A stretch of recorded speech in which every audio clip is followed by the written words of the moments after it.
Welcome to my channel. இது போன்ற சுவாரஸ்யமான செய்திகளை தெரிந்து கொள்ள மறக்காம நம்மளுடைய சேனலை சப்ஸ்கிரைப் பண்ணி வச்சுக்கங்க.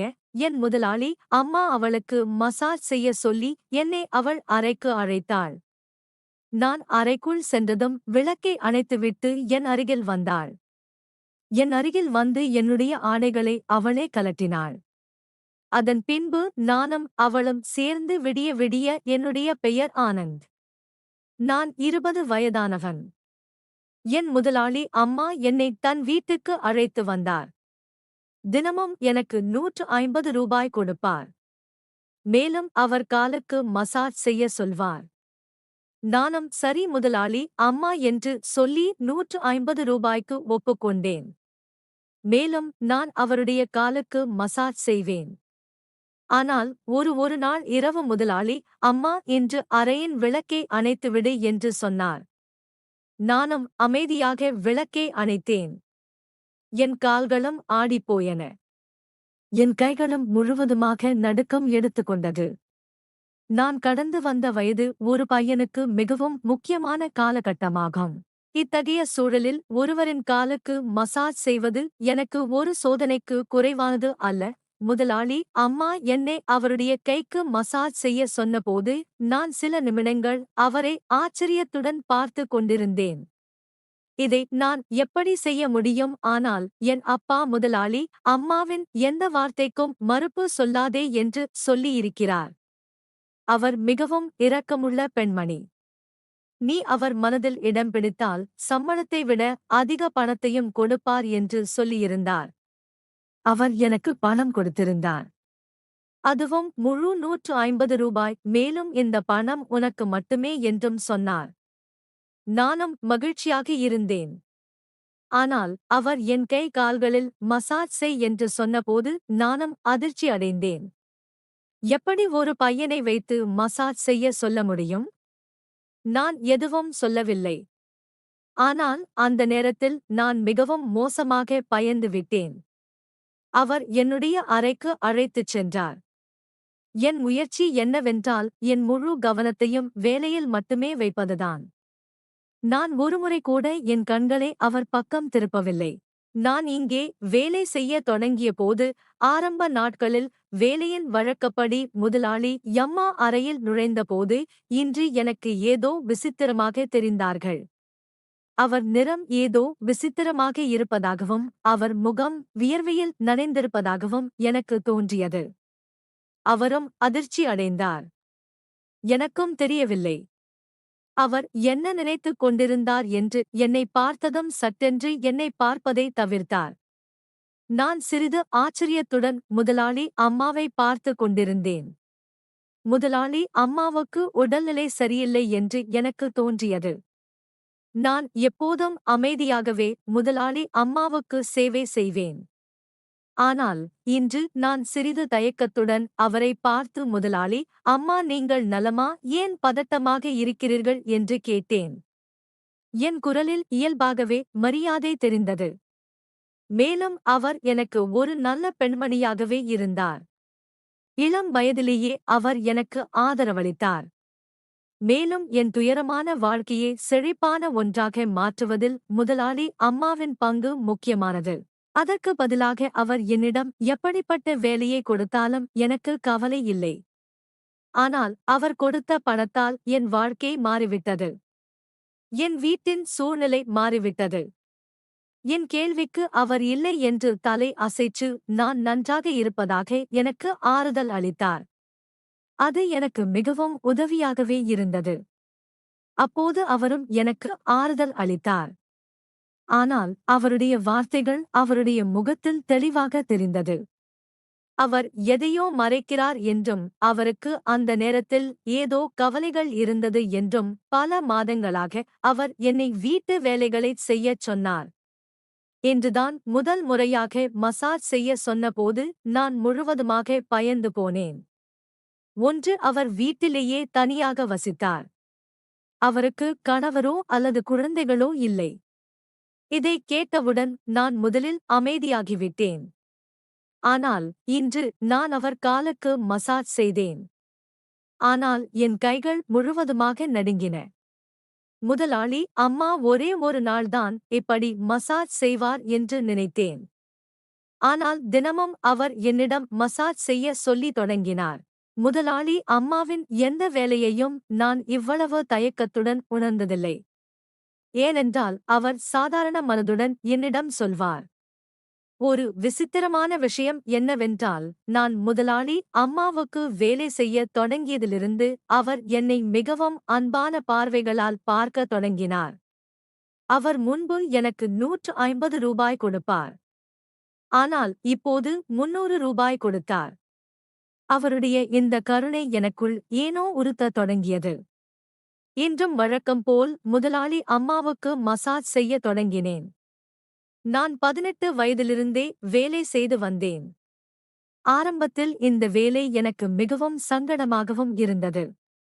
ஏன் இந்த வேலைக்கு மட்டும் இப்படி பணம் கொடுக்கிறார் என்று முதலாளி அம்மா என் மீது கோபம் கூட வரும். ஆனால் அது என் வேலை, ஏனென்றால் எனக்கு பணம் தேவைப்பட்டது. மேலும் முதலாளி அம்மா எனக்கு இந்த வேலைக்காக தினமும் ரூ. 150 கொடுத்தாலும் இப்போது அதிகமாகவே கொடுத்தார். அதனால்தான் நானும் அமைதியானேன். அவர் ஏன் என்னிடம் இந்த வேலையை செய்ய சொன்னார் என்பது எனக்கு பிற்காலத்தில்தான் புரிந்தது. நான் அவர் காலுக்கு மசாஜ் செய்துவிட்டு அவர் அருகில் அமர்ந்தபோது திடீரென்று முதலாளி அம்மா என்னிடம் ஆனந்த் லைட்டை ஆஃப் செய் என்றார். நான் அதிர்ச்சியுடன் முதலாளி அம்மாவை பார்த்தேன். ஏதோ குழப்பம் நடப்பதாக உணர்ந்தேன். ஆனால் முதலாளி அம்மா எதுவும் சொல்ல தயாராக இல்லை. நான் லைட்டை அணைத்தேன். இருட்டில் மெதுவாக நடந்து முதலாளி அம்மா அருகில் சென்றேன். திடீரென்று இருட்டில் நான் ஏதோ உணர்ந்தேன். அவர் என் கைகளை பிடித்துக் கொண்டு சொன்ன வார்த்தைகளைக் கேட்டு என் உயிரே ஆடிப் போயின. என் இதயம் மிக வேகமாக துடிக்கத் தொடங்கியது. நான் இருந்த இடத்திலேயே ஸ்தம்பித்து போய் உட்கார்ந்து விட்டேன். என்னால் நகரக்கூட முடியவில்லை. முதலாளி அம்மாவின் இந்த வார்த்தைகளைக் கேட்டு நான் உள்ளுக்குள் உழுக்கப்பட்டேன். நான் சென்னையில் உள்ள ஒரு கிராமத்தில் வாழ்ந்தேன். என் குடும்பம் மிகவும் ஏழ்மையானது. மேலும் எனக்கு 18 வயதாக இருந்ததால் வேலை தேடுவதோ அல்லது சம்பாதிப்பதோ எனக்கு கடினமாக இருந்தது. என் பெற்றோர் கஷ்டப்பட்டு வாழ்வதை பார்த்து நான் ஏக்கத்துடன் இருந்தேன். அவர்கள் வறுமையில் வாடினார்கள். என்னால் அவர்களுக்கு உதவ முடியவில்லை. நான் ஒரு அன்பானவன். என் மனதில் என்னால் எந்த விதத்திலும் பணம் சேர்ந்து அவர்கள் முன் உலகில் எல்லா பொருட்களையும் குவித்து வைக்க வேண்டும் என்று எண்ணினேன். ஒரு வெற்றிகரமான மனிதராகி என் தாய் தந்தைக்கு உதவ வேண்டும். மேலும் அவர்களுக்கு ஒரு நல்ல வாழ்க்கையை கொடுக்க வேண்டும் என்று நான் விரும்பினேன். அதனால்தான் கல்வி படிப்பது என் கனவாகவே இருந்தது. ஏனென்றால் நன்கு படித்தால் மட்டுமே நான் வெற்றி பெற முடியும் என்று எனக்கும் தெரியும். ஆனால் கல்வி படிப்பிற்கு கூட என்னிடம் பணம் இல்லை. எங்கள் வீட்டில் உணவுக்கே மிகவும் கஷ்டமாக இருந்தது. ஆனால் நான் அறிந்திருந்தேன், என் விருப்பத்தை நான் வெளிப்படுத்தினால் நிச்சயமாக என் தாய் தந்தையர் தாங்கள் வாழ்க்கையை மேலும் சிரமப்படுத்திக் கொண்டு என்னை படிக்க வைப்பார்கள். நான் அவ்வளவு சுயநலதுவாதி கிடையாது. நான் என் விருப்பத்தை என் உள்ளுக்குள்ளேயே அடக்கிக் கொண்டேன். இது என்னை இன்னும் அதிகமாக வருத்தப்பட வைத்தது. அந்த நாட்களில்தான் இந்த முதலாளி அம்மா என் வாழ்க்கையில் வந்தார். அவர் பெயர் ரம்யா. அவர் ஒரு வயதான பெண்மணி. அவர் தனியாக வசித்து வந்தார். அவருடைய கணவர் அவரை விவாகரத்து செய்துவிட்டார். மேலும் அவருக்கு குழந்தைகளும் இல்லை. ரம்யாவிடம் நிறைய பணம் இருந்தது.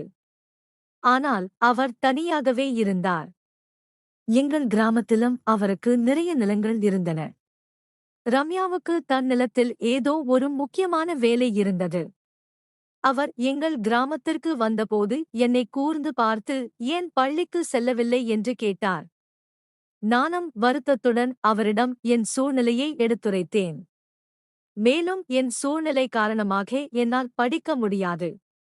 நான் கல்வி கற்க சென்றுவிட்டால் வீட்டில் சாப்பாடு கூட இருக்காது என்று சொன்னேன். என் வார்த்தைகளை கேட்டு ரம்யா ஏதோ சிந்தனையில் ஆழ்ந்தார்.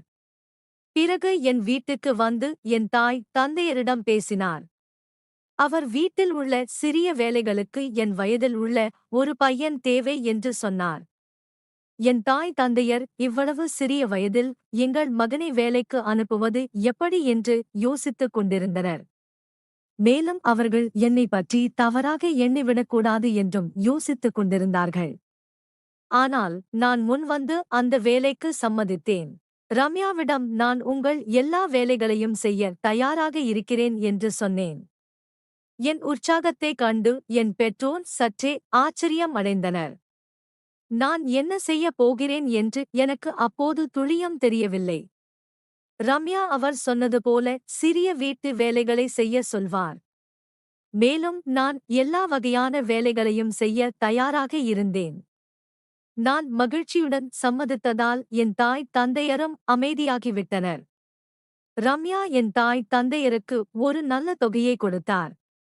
மேலும் ஒவ்வொரு மாதமும் சரியான நேரத்தில் பணம் அனுப்புவதாகவும் உறுதியளித்தார்.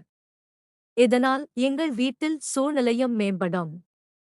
நானும் என் தாய் தந்தையரும் மகிழ்ச்சி அடைந்தோம். என் கனவு நிறைவேறிக் கொண்டிருந்தது. ஏனென்றால் நான் எப்போதும் என் தாய் தந்தையின் சூழ்நிலையை மாற்ற காரணமாக இருக்கவே விரும்பினேன். நான் என் பொறுப்புகளை கொஞ்சமாக பேக் செய்தேன். ரம்யா என்னை நகரத்திற்கு அழைத்துச் சென்றார். நகரத்தில் ரம்யாவுக்கு மிகவும் பெரிய வீடு இருந்தது. என் வாழ்க்கையில் முதலாக இவ்வளவு அழகான வீட்டைக் கண்டேன். ரம்யா எனக்கு தங்குவதற்கு ஒரு தனி அறையை கொடுத்தார். அந்த அறை மிகவும் சிறியது. ஆனால் மிகவும் அழகாக அமைக்கப்பட்டிருந்தது. அந்த அறையில் விலையுயர்ந்த பொருட்கள் வைக்கப்பட்டிருந்தன. மேலும் அந்த அறை எனக்காகவே தயார் செய்யப்பட்டது போலவே தோன்றியது. ரம்யா எனக்கு சில சிறிய வேலைகளை புரிய வைத்தார். அவற்றில் தினமும் அவருடைய காரை துடைப்பது, இரவு நேரத்தில் தீயுடன் தண்ணீர் கொடுப்பது மற்றும் 3 வேளை உணவுக்கு பாத்திரங்களை கழுவுவது போன்றவை அடங்கும். என்னைப் போன்ற சூழ்நிலையால் பாதிக்கப்பட்ட ஒரு பையனுக்கு இந்த வேலைகள் மிகவும் எளிமையானவே. ரம்யாவின் வீட்டுக்கு உணவு வெளியில் இருந்து வந்து சமைத்து வந்தது. மேலும் ரம்யா என்னையும் தன்னுடன் சாப்பிட அனுமதித்தார். முதல் நாளிலேயே எனக்கு நல்ல ஆடைகளையும் காலணிகளையும் வாங்கி கொடுத்தார். ரம்யாவின் கருணை இத்துடன் முடியவில்லை. மாறாக அவர் விரைவில் என்னை ஒரு நல்ல பள்ளியில் சேர்ப்பதாகவும் இதனால் என் படிப்பை தொடர முடியும் என்றும் சொன்னார். முதலில் நானும் மகிழ்ச்சி அடைந்தேன். அதனால்தான் நானும் இங்கு வேலைக்கு வந்ததாகவே எனக்கும் தோன்றியது. ஆனால் இப்போது வேலை சரியாக செய்ய முடியவில்லை. மாறாக ரம்யா என்னை தத்தெடுத்துக் கொண்டார் என்றே எனக்கும் தோன்றியது. ஆனால் இரவு வந்ததும் ரம்யா என்னை அவருடைய அறைக்கு அழைத்தார். மேலும் ஒரு நறுமணமான எண்ணெய் தைலத்தை கொடுத்து எனக்கு காலுக்கு மசாஜ் செய் என்றே சொன்னார். நானும் தலை அசைத்தேன். மேலும் விரைவாக அவர் அருகில் சென்று அமர்ந்தேன். நான் அவருடைய கால்களுக்கு மசாஜ் செய்ய வேண்டும் என்றும் நினைத்தேன். அதை மகிழ்ச்சியுடன் செய்ய தயாராக இருந்தேன். ஆனால் ரம்யா என்னை தடுத்து நிறுத்தி அவருடைய கையில் மசாஜ் செய்ய சொன்னார். நானும் குழப்பமடைந்தேன். இதை செய்ய எனக்கு சற்று சங்கடமாகவே இருந்தது. இருப்பினும் எப்படியோ நான் ரம்யாவிற்கு மசாஜ் செய்துவிட்டு பின்னர் எழுந்து என் அறைக்கு சென்று விட்டேன். அவர் பயணம் செய்து வந்ததால் சோர்வாக இருந்தார். அதனால் என்னிடம் மசாஜ் செய்ய சொன்னார் என்று நானும் நினைத்தேன். ஆனால் அது என் தவறான புரிதல். அடுத்த நாள் எனக்கு மிகவும் அமைதியாகவே சென்றது. ரம்யா எனக்கு சொல்லி இருந்த எல்லா வேலைகளையும் நான் விளையாட்டோடு செய்து முடித்தேன். நான் மிகவும் சுறுசுறுப்பான பையன். அதனால் என் வேலையை விரைவாக செய்து விடுவேன். ஆனால் இரவு வந்ததும் மீண்டும் அதேபோல் ரம்யா என் அறைக்கு அழைத்து என்னிடம் ஒரு எண்ணெய் தைலத்தை கொடுத்தார். நானும் கவலைப்பட்டேன். இன்றும் நான் ரம்யாவுக்கு மசாஜ் செய்ய வேண்டுமா என்று நான் அவரை பார்த்தேன். அவர் அமைதியாகவே தூங்கிக் கொண்டிருந்தார். ரம்யாவுக்கு இதிலிருந்து என்ன கிடைக்கிறது என்று எனக்கும் புரியவில்லை. ரம்யாவின் செயல் என்னை அவரை விட்டு விலகச் செய்தது. 3 நாட்கள் கடந்தன. ரம்யா என்னை ஒரு நல்ல பள்ளியில் சேர்த்துவிட்டார். நான் ரம்யாவின் மீது பிரியம் வைத்திருந்தேன். ஆனால் ரம்யாவுக்கு கை கால்களில் மசாஜ் செய்வது எனக்கு பிடிக்கவில்லை. ரம்யா இதை ஒரு தொடர்ச்சியாக பழக்கமாக்கிக் கொண்டிருந்தார். அவர் தினமும் என்னிடம் கை கால்களை பிடித்து விட வேண்டும் என்று சொல்வார். நான் அவர் செய்த உதவிகளுக்கு கடன்பட்டிருந்தேன். அதனால் என்னால் மறுக்கவே முடியவில்லை. எதுவும் பேசாமல் ரம்யாவுக்கு கை கால்களை பிடித்துவிடத் தொடங்கினேன். நான் முகத்தை சுழித்துக் கொண்டு வேலை செய்வதை ரம்யா பார்த்துவிட்டார் போல் இருந்தது. அதனால்தான் அவர் எனக்கு சம்பளத்தை தவிர தினமும் சிறு முதல் 200 கூடுதலாக கொடுத்தார். நேரம் முடிவடைந்ததும் அவர் சொல்லாமலேயே என் வீட்டுக்கு பணத்தை அனுப்பி வைப்பார். இதனால் என் தாய் தந்தையரின் வாழ்க்கை அமைதியானது. நான் மிகவும் கடினமாக படித்துக் கொண்டிருந்தேன். ஏனென்றால் என் வாழ்நாள் முழுவதும் ரம்யாவை போன்ற பெண்களின் வீடுகளில் தங்கி அவர்கள் வேலைகளை செய்ய வேண்டிய நிலை வரவே கூடாது என்றும் விரும்பினேன். ஒருநாள் வழக்கம் போல நான் ரம்யாவுக்கு கை கால்களை பிடித்து விடுவதற்காக அவர் அறைக்கு சென்றேன். ரம்யா என்னை கூர்ந்து பார்க்கத் தொடங்கினார். அவருக்கு வேலை செய்யும்போது என் முகத்தில் எப்போதும் சலிப்பு நிறைந்திருக்கும். மேலும் நான் முகத்தை சுழித்துக் கொண்டு அவருக்கு கை கால்களை பிடித்து விடுவேன். இந்த விஷயத்தை ரம்யா உணர்ந்திருந்தார். அதனால்தான் அன்று ரம்யா என்னை கூர்ந்து பார்த்தார். பிறகு அவர் என்னிடம், உனக்கு இந்த வேலையை செய்ய பிடிக்கவில்லை என்று எனக்கு தெரியும். ஆனால் நான் மிகவும் வேதனையில் இருக்கிறேன். அதனால்தான் நீ முகத்தை சுழித்தாலும் உன்னிடம் இந்த வேலையை செய்ய சொல்கிறேன் என்று சொன்னார். நானும் அதிர்ச்சியில் அவரை பார்த்து கொண்டிருந்தேன். மேலும் வருத்தத்தால் என் நிலை மோசமானது. தனக்கு கைதோல் பட்டையில் ஒரு பிரச்சனை இருப்பதாக ரம்யா கூறினார். இதனால் அவர் மசாஜ் இல்லாமல் தூங்க முடியாது. இந்த வேலைக்காக ரம்யா நர்சுகள் மற்றும் பல பெண்களை வேலைக்கு வைக்க முயற்சி செய்திருந்தார்.